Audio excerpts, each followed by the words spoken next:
Shalom, Bapak Ibu dan Saudaraku yang saya kasih dalam Tuhan Yesus Kristus. Puji Tuhan, haleluya. Kita selalu dianugerahi sehat, bugar, dan sentosa dalam Tuhan Yesus Kristus.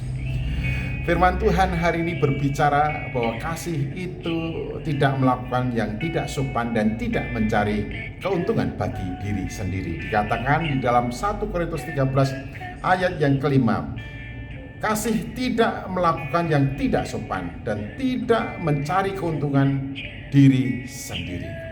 Kasih tidak melakukan yang tidak sopan dan tidak mencari keuntungan bagi diri sendiri.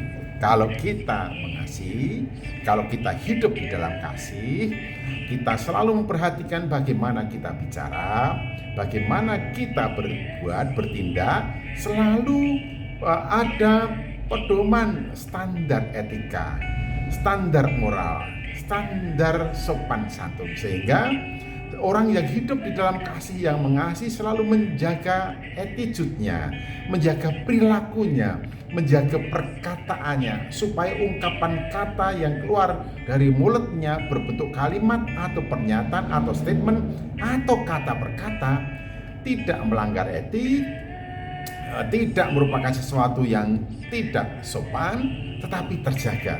Sopan ini berarti bahwa setiap orang Kristen tahu bagaimana mengungkapkan isi hati kepada seseorang dan memperhatikan siapakah orang itu. Apakah orang itu berada pada posisi lebih daripada kita dalam status sosial atau juga dalam kepakatan dan sebagainya, sehingga kita tahu bagaimana mengelola dan mengatur perkataan kita supaya kita selalu menjaga kehormatan dan martabat orang-orang yang perlu kita hormati, dan kita juga mampu menjaga kolegium kita di antara teman-teman sebaya, sehingga apa yang kita lakukan, apa yang kita katakan tidak melanggar tata sopan santun, dan ini akan menggairahkan, membangun hubungan kita satu dengan yang lainnya. Kasih itu tidak melakukan yang tidak sopan. Mari kita menjaga diri agar seluruh perilaku kita dan perkataan kita membangun keharmonisan, kehangatan yang menyekutukan kita satu dengan yang lainnya dalam satu hubungan yang harmonis.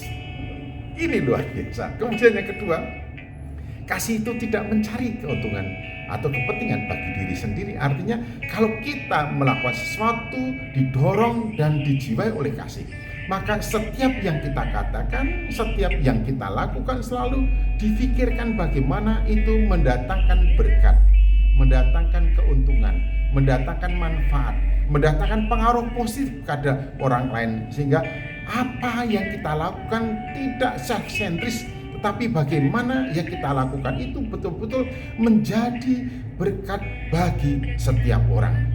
Jangan sampai perbuatan kita, perkataan kita melayani servis kita, melayani diri kita sendiri, mementingkan diri sendiri.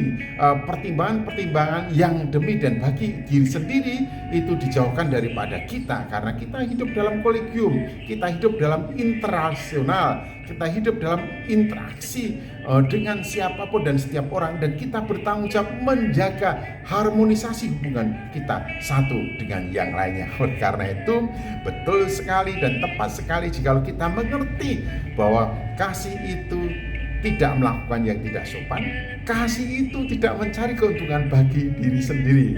Itu sebabnya maka orang-orang percaya pada Tuhan Yesus Kristus selalu memikirkan apa saja, dalam hal apa saja, setiap yang kita katakan, yang kita lakukan itu mampu mendatangkan berkat bagi siapapun, mampu mendatangkan kegairan bagi siapapun, mampu membangun bagi siapapun, bahkan bagaimana supaya itu mampu menyembuhkan luka hati, menyembuhkan orang-orang itu dari persoalannya, membuat orang itu memiliki kemampuan untuk mengambil keputusan.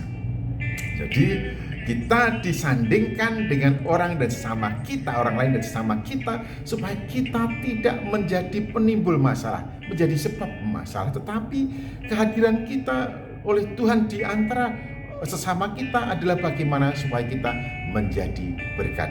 Wujudkanlah kasih yang mengendalikan hati dan pikiran kita dalam satu perkataan dan perbuatan yang berimpact, berdampak positif dan menjadi berkat bagi setiap orang. Bapak Ibu Saudaraku, selamat mengasihi, selamat mengasihi. Biarlah kehadiran kita sungguh-sungguh menjadi berkat bagi setiap orang. Tuhan Yesus Kristus memberkati.